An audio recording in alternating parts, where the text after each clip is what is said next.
अरे कुठे गेला होतास बाळा एवढे दिवस? गेलो होतो तीर्थयात्रेला.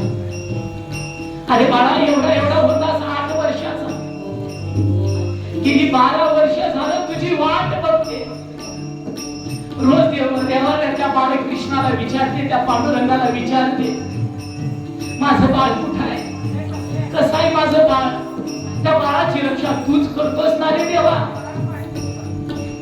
कारण ते वैराग्य पूर्ण आहे देवा, ते तुमच्याच कृपा आशीर्वादाने झालेलं आहे. विठ्ठला 12 वर्ष वाट बघत होत रे तुझी. एवढ्यात गोविंद पंथ बाहेर आले. तेथे पूज्य रूप पाहिलं आणि गोविंद पंथांना आनंद झाला. स्वागत केलं.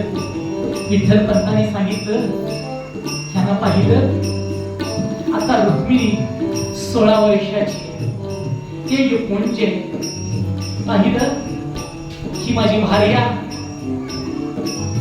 आम्ही जर न सांगता लग्न करून आलो तर आमच्या घरचे म्हणले असते, चलता होता आला मोठा बायकोला घेऊ, किमान सांगायचं तरी आम्ही म्हणलो असतो. पण नाही महाराज, थांब, चांदणी सारखी सून मिळाली हो मला. थांबा, दोघांची दृष्ट काढते. आतून भाकरीचा तुकडा आता तव्याचं काढलं आणि विठ्ठल पंतांच्या रुक्मिणीची दृष्ट काढली. काढत जावा. लेकरवाळी मुलगी घरी आल्यानंतर का सांगू, ती ज्या वाटेला येते ना त्या वाटेवर सगळे सज्जन चाललेले नाहीये, त्यात काही दुर्जनही चाललेले. तुम्ही म्हणाल याच्या मागे विज्ञान काय आहे, तर याच्या मागे सकारात्मकता हेच एक विज्ञान आहे. कारण जसं चांगल्या धुळीचा परिणाम चांगला होतो तसा वाईटाचा परिणाम सुद्धा वाईट होतो. आपली मुलगी येत असताना काही वाईट धूळ जर तिच्या चरणाला लागली असेल तर ती मुलगी आणि बाळ दृष्टावत काढत चला तिची दृष्ट काढली. विठ्ठल पंतांनी सांगितलं, हे आपले सासरे, आपले तुमचे व्याजी सिद्धोबा पंत आळंदीचे कुलकर्णी. आनंद झाला. स्वागत केलं उमाबाईंचं, मीराबाई. आनंद झाला. एक 8, 10, 15 दिवसाचा काळ लोटला आणि आता सिद्धोबा पंत म्हणायला लागले, आम्हाला अनुज्ञा द्या, आळंदीला परत जावं म्हणतो, आम्हाला अनुज्ञा द्या. विठ्ठल पंत म्हणत होते, थांबा आणखी थोडे दिवस. नाही, आता जावं म्हणतो, आता रुक्मिणीला सोडून जावं म्हणतो आणि आम्हाला आज्ञा द्या. आईनं रुक्मिणीला जवळ घेतलं. उमाबाई 16 वर्षाची रुक्मिणी. डोक्यावरून हात फिरवत सांगितलं, रुक्मिणी कधी तू बाहेर राहिली नाहीस रे बाळ. आता या आपेगावच्या कुटुंबाची जबाबदारी तुझ्यावर आहे बाळा. ह्या आईचं एकच मागणं आहे बाळ, आम्हाला नाक खाली घालायला लागेल असं कोणतंही कृत्य करू नकोस रुक्मिणी. आईनं मागणं काय मागितलं बघा, ए बाळ आम्हाला मान खाली घालायला लागेल असं एकही कृत्य नाही करायचं. पांडुरंगाच्या साक्षात्काराने तुझा विवाह झालेला आहे. तुझ्या जीवनात काय आहे आम्हाला माहित नाही, पण तू या घरी सुखी राहा. आणि मग दोघींनी एकमेकीला आलिंगन दिलं. आलिंगन दिल्यानंतर सिद्धोबा पंत ओसरीवर बसलेले होते. ओसरीवर रुक्मिणीला जवळ बोलावलं आणि म्हणायला लागली, बाळ सांभाळ बाळ. खरं सांगू का, एखाद्या गरीबाची मुलगी असावी, बाप गरीब असावा, लहानपणापासून त्या मुलगीला सांभाळलेलं आहे, अगदी काचेच्या भांड्यासारखं सांभाळलेलं आहे. तर या समाजाच्या वाईट नजरेपासून, या वखवकणाऱ्या नजरे वासनांत वृत्तीपासून त्या बापाने तिला सांभाळलेलं असतं. बाप एक वेळ पोराची काळजी करत नाही, पण मुलीची काळजी मात्र नक्की करत असतो. एक मुलगी आहे, हळूहळू लहानाची मोठी झाली. रोज शाळेतून यायची पद्धत घालणारी मुलगी आल्या आल्या आपल्या बाबांना मिळायची. शेतात कष्ट काम करून आलेला बाप आनंदित व्हायचा. खूप बरं वाटायचं त्या बापाला. हळूहळू मुलगी 18 वर्षाची झाली. दिसायला देखणी, सुंदर, सुशील. गावात त्या मुलीची चर्चा व्हायची. मुलगी असावी ना त्या रामभाऊच्या मुलगी सारखी. बरं काय संस्कार आहे. परिस्थिती गरिबीची असती म्हणून काय झालं. किती संस्कार आहेत त्या मुलीवर, किती शालीनता आहे. स्त्रीचा सर्वात मोठा गुण शालीनता असतो. लक्षात घ्या, सौंदर्यापेक्षा शालीनता महत्वाची आहे. शालीनता. आणि ती जर शालीनता, कुळाचे संस्कार. माऊली एके ठिकाणी चिंतन मांडतात, जसा शेतकरी पेरलेलं बी झाकून टाकतो. लक्षात घ्या, पेरणी केल्यानंतर मागं पुळवलं जातं, का बी झाकावं लागतं. आज सुद्धा आपल्याकडे आता ट्रॅक्टरनं पेरलं जातं, पण त्याच्या मागे सुद्धा फास आहे. ती कशासाठी आहे? पेरलेल्या बियाला झाकण्यासाठी आहे. काय? बी झाकल्याशिवाय पूर्ण क्षमतेने उगवत नसतं. उघड्यावर पडलेलं बी किती पोसावतं माहित नाही. लक्षात घ्या, तसं तो शेतकरी, तो कृषीवर आपलं बी झाकतो. तसं माऊली चिंतन मांडतात, तसे अवयव लपवी कुलवत होते. माऊलींची ओवी आहे, जी कुलीन स्त्री असते ना, ती आपल्या पायाचं नख देखील दुसऱ्याच्या दृष्टीला पडू नाही देत. सर्वांना विनंती आहे, समोर बसलेल्या माऊलींना, आपणच आहोत हे लक्षात घ्या. आपली शालीनता, आपली कुलीनता. तर या जगात सगळ्यात वाईट काय असेल तर काही शाही सुद्धा नाही. या जगात सगळ्यात वाईट काय असेल तर तो कलंक. सगळ्यात वाईट कलंक असतो. बाकी सगळं पुसता येतं, पण चारित्र्यावर लागलेला कलंक कधी पुसता येत नाही. लक्षात घ्या पुरुषांनी, चारित्र्यावर लागलेला कलंक काही केल्याने पुसता येत नाही. त्यामुळे सर्वांना विनंती आहे, आपले आई वडील चांगलं स्थळ बघूनच देत असतात. आपल्या वैवाहिक जीवनाच्या जोडीदाराची निवड करताना त्याचं कुटुंब पहा, त्याच्या कुटुंबाचे संस्कार पहा, त्याची शालीनता पहा. पैशाकडे बघून लग्न करू नका, संस्कार बघून लग्न करा. पैसा हा झाडाच्या सावलीसारखा असतो, कधी येतो कधी जातो. नाही त्याची स्थिती अखंड, पण संस्कार मात्र अखंड असतात. शालीनता अखंड असते. ते कुळ पवित्र असतं. आपल्या मुलीला नेहमी पवित्र कुळात द्या, पवित्र कुळात द्या. रुक्मिणी आई साहेबांना सांगत होती सिद्धवापंत, आणि आपला दृष्टांत चालू होता. त्या मुलीचं लग्न ठरतं, त्या गरीब मुलीचं. पाहुणे पाहायला येतात, साधी झोपडी आहे. मुलगा साहेब असतो, पण मुलगी देखणीच एवढी असते आणि हुशार असते. टाकायला शेजाऱ्याकडे फाटको गोंगडा आणलेलाय. मुलगीला पाहिलं, सर्वांना मुलगी पसंत पडली. लग्न ठरलं. सांगितलं फक्त मुलगी आणि नारळ द्या, काही नको तुमचं आम्हाला, काही नको. लग्न ठरलं. वडिलांना वाटायला लागलं, माझ्या काळजाचा तुकडा देतोय, काळजाचा तुकडा देतोय. वडील या मित्राच्या दारात उभा राहा. ए श्याम, मला दे ना 5,000 रुपये. कशासाठी रे? अरे माझ्या ताईचं लग्न ठरलं रे.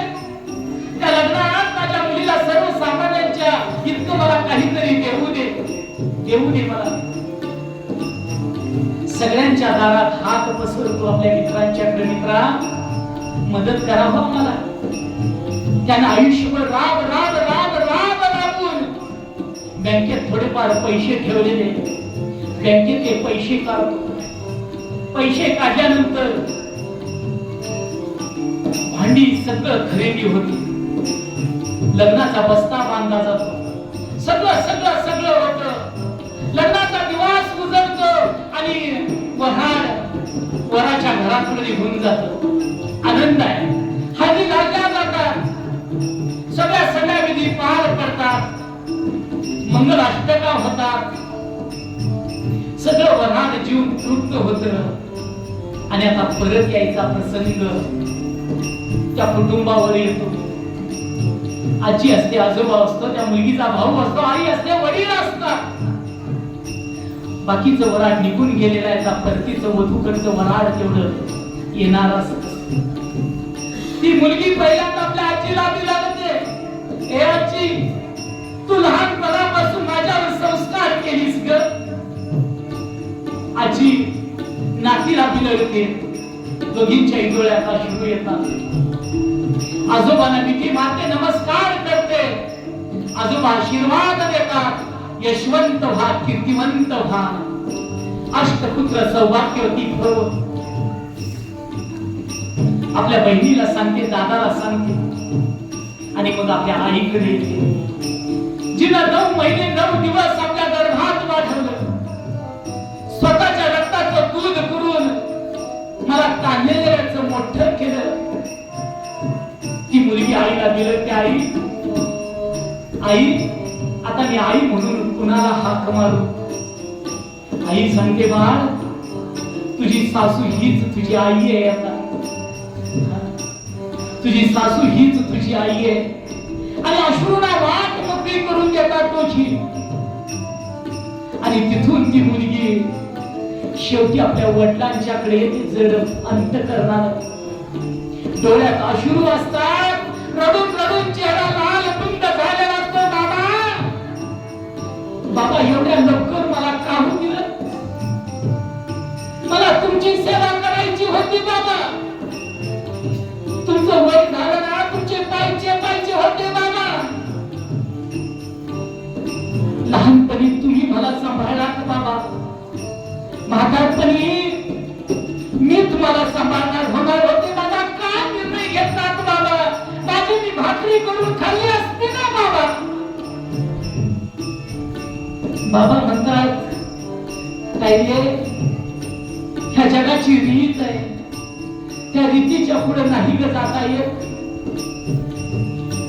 आणि मी किती दिवस तुझं रक्षण करणार ताई. नाही ताई. बाबा, मी इतकी ओझी झाली का तुम्हाला? मला का बाबा, का माझं लग्न करून दिलं? बाबांच्या कमरेला मिठी मारून रडते मुलगी. बाकीचे बघत असतात. बाबांच्या डोळ्यात एक थेंब पाणी नाही. आमच्यासारखे बघे म्हणतात, अरे कसला निष्ठुर का जाता बाप. मुलगी रडते आहे आणि एक थेंब पाणी नाही. कसला बाप. आठवा आपलं ज्या दिवशी लग्न झालं ना, ज्या दिवशी तुमचा हात तुमच्या मालकाच्या हातात दिल्यानंतर आपल्या घरचं सोडे आलेलं वऱ्हाड आपल्या घरी निघालं ना, त्यावेळी तुमचं तोंड अखंड आपल्या माहेराकडे होतं का? माझ्या माहेरची माणसं, जिथं माझं बालपण गेलं, जिथं मी लहानपणी खेळलो, बागडलो, उड्या मारलो, ती माणसं माझ्यापासून कायमची अंतरली जाणार नाही हो भेटणार. माझं स्वातंत्र्य आता संपणार. मी सासरच्या जागात जाणार. आणि बाकीचे म्हणत असतात, बाबा त्या मुलीला बाजूला करतात. मुली एकच सांगतात, मुली तू माझं काळीज आहेस, काळीज माझं हृदय आहेस. बाळा, माणसाचे सगळे अवयव निकामी झाले तरी चालतील, पण हृदय निकामी होऊन देऊ नकोस. बाळ कधी कधी फोन करत झालं, कधी कधी एखादं पत्र लिहित झालं बाबाला, करत जाता आठवण बाबाची. तू नवीन संसारात जाशील ग पहिले, नवीन माणसं तिथं जमवून घे. तुझा जन्म तिथं सेवा करण्यासाठी आज दिलेला आहे परमेश्वरानं. तू त्यांची सेवा कर. कधी सांगू नकोस माझा बाप रोज रोज रोज राबतो. तुला काही कमी पडू देणार नाही, काही कमी पडू देणार नाही. वरात निघतो, जर अंत करणार सगळे परत येतात. जिकडं तिकडं सगळे निघून जातात आणि रात्रीच्या छपराच्या झोपडीत वजावर तो फाटक्या शांतूचा बाप झोपतो आणि उशीवर डोकं ठेवून ढसा ढसा ढसा रडायला लागतो. पत्नी विचारते का हो, मुलगी जाताना तुमच्या डोळ्यात नाही अश्रू आले, नाही आले अश्रू तुमच्या डोळ्यात. खरं तर स्त्रियांना खूप भावनिकता असते, त्या सहज रडतात आणि मोकळे होतात. पुरुषांना तसं मोकळं होता येत नाही, नाही येत. पत्नी विचारते, आतापर्यंत अनेक चित्र विचित्र प्रसंग आपल्यावर आले नाही, तुम्ही रडलात, आज रडता आहात. पण माझ्या एका प्रश्नाचं उत्तर द्या. अहो तुम्ही इथं रडता आहात, तुम्हाला पाहण्यासाठी फक्त तुम्ही आणि मी आहे. अख्खं गाव पाहत होत, त्यावेळी तुम्ही नाही रडला, का रडला नाही त्याचं उत्तर द्या. त्या मुलीचे वडील रडत रडत उत्तर देतात, तुला ऐकायचंय ना तर ऐक. मी जर माझ्या ताईडी समोर रडलो असतो ना, मी जर माझ्या ताईडीच्या समोर रडलो असतो, माझ्या डोळ्यातून अश्रू आले असते, तर माझ्या लिकीचं काळीज असं करपून गेलं असतं. तिला वाटलं असतं आज माझा बाप हरला, हरला माझा बाप, आज वाटलं असतं तिला. आणि मग तिला खूप वाईट वाटलं असतं. जे काय म्हणे त्याची पर्वा नाही. आणि असे आपले वडील असतात, असे आपले बाबा असतात. म्हणून वडिलांची काळजी घ्या, लक्षात घ्या. आपल्या कुणीतरी मृत्यू झालं, आम्ही रडत नाही की एकाच्या जवळ बसून असतो. पण एखाद्या चौकात मुलगी उतरली ना, तिथूनच काय म्हणते, बाबा तुमची ताईडी आली बाबा. भर माणसात चौकात रडणारी मुलगीच असते, नाही मुलांना रडता येत, कारण तो काळजाचा तुकडा असतो, काळजाचा तुकडा. तसं शिरोबा पंतांनी आपल्या रुक्मिणीला तिथं सोडलं आणि जड अंतकरणानं आळंदीला परतले. तो दिवस संपला. दुसऱ्या दिवसाची सकाळ, विठ्ठल पंतांच्या घरी गाडी आहे आणि सांगितलं, रुक्मिणी तुला गाईची धार काढता येते का ग? देशी गाय आहे, तिचं वासरू आहे, येते ना मला? येते सासूबाई. मग काढशील का? वासराच्या जागेला हात घातला, ती वासरू सोडलं, ती गाईला चावून बिलगलं आणि समोर आपली आई दिसायला लागली. हंबरुनी